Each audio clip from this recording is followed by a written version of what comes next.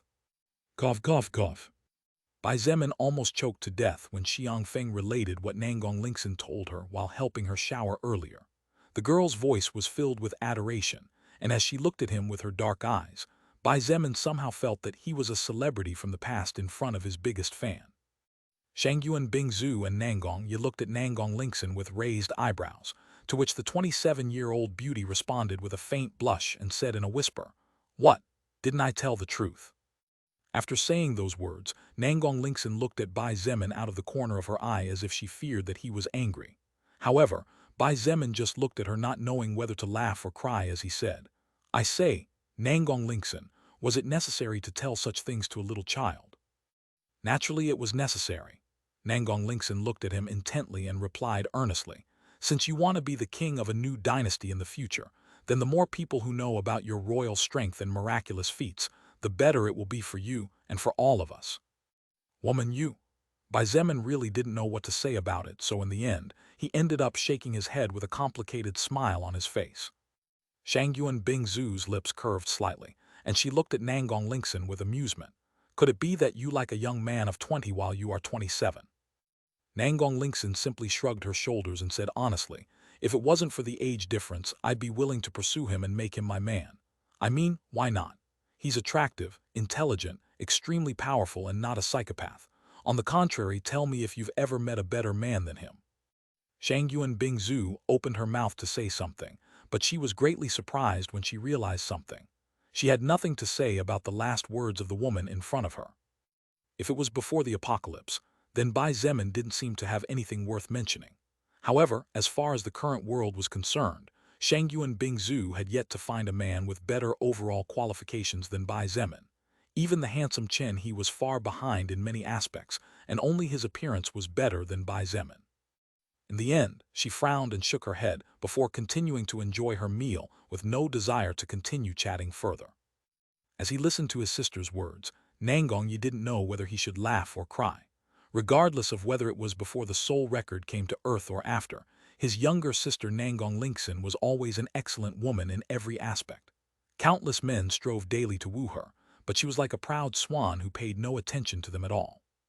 Yet here she was, declaring that she would be willing to openly pursue a young college man, while she had already entered the working world quite some time ago.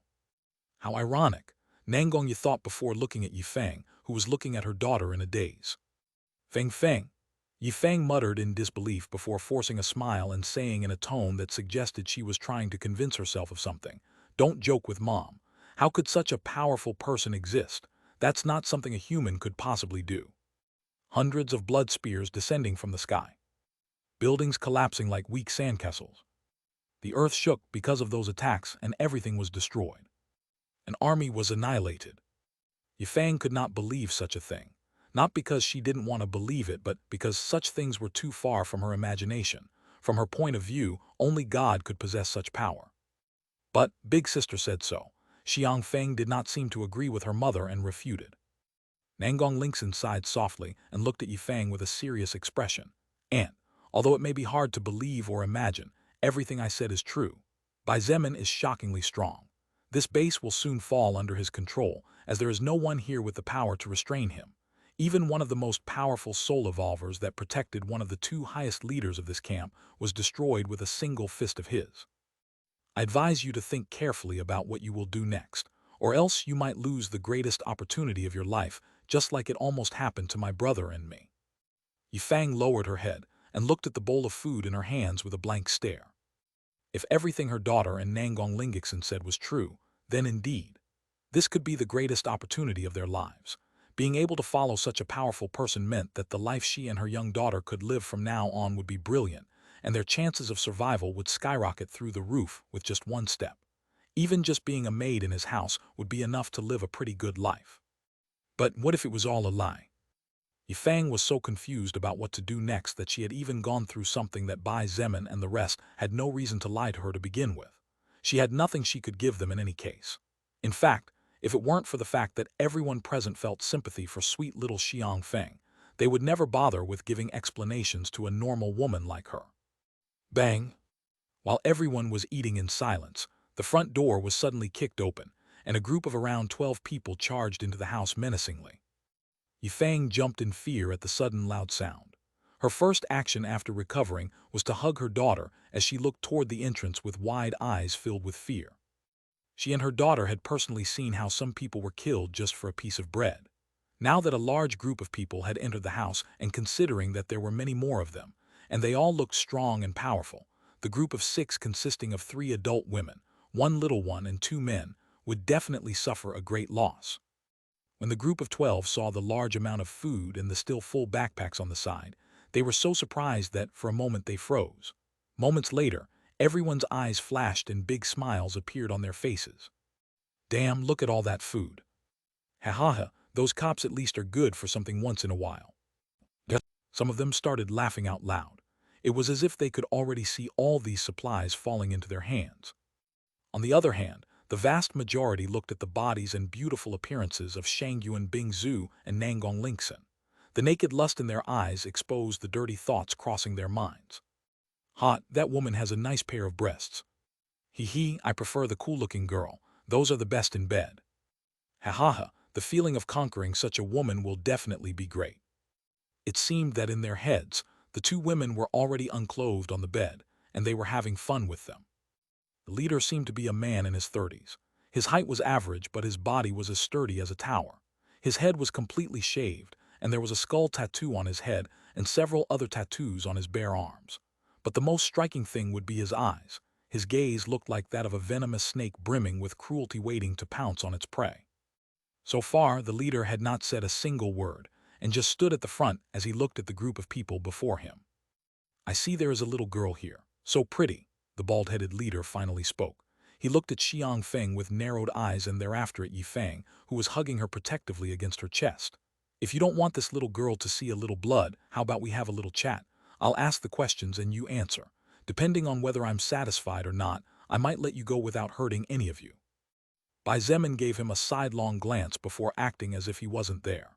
He returned his focus to the bowl in his hands as he occasionally picked up a piece of meat and calmly put it in his mouth. Not only did Bai Zemin act indifferent, but Nangong Yu was also the same way. The only ones who were paying attention to the gang members were the 4 girls. Yifang and Xiang Feng were in fear, while the other 2 were looking at them as if they were looking at 12 corpses instead of 12 people. All of you, you are courting death. Shangyuan Bingzhu's cold voice attracted the leader's attention. The bald man was surprised and startled to see the cold but deadly gaze of the woman in front of him. However, remembering his backup, he soon calmed down. A smirk appeared on his face as he said, "Courting death? I don't think so, little beauty. Anyway, who the hell are you and where did you get all this food from?" Bai Zemin looked at Shangyu and Bingzhu for a moment and calmly said, "Just freeze them all but leave one behind. Don't stain the place with blood if possible. There's a little child here, and I'm not sure she can bear to see a massacre the way Luo Ning did." Little Luo Ning fought against zombies every day and was extremely brave. She had even seen with her own eyes how some people died, but she did not seem too scared at such sights. However, Xiang Feng may not necessarily be as brave as Luo Ning even though she was 1 year older.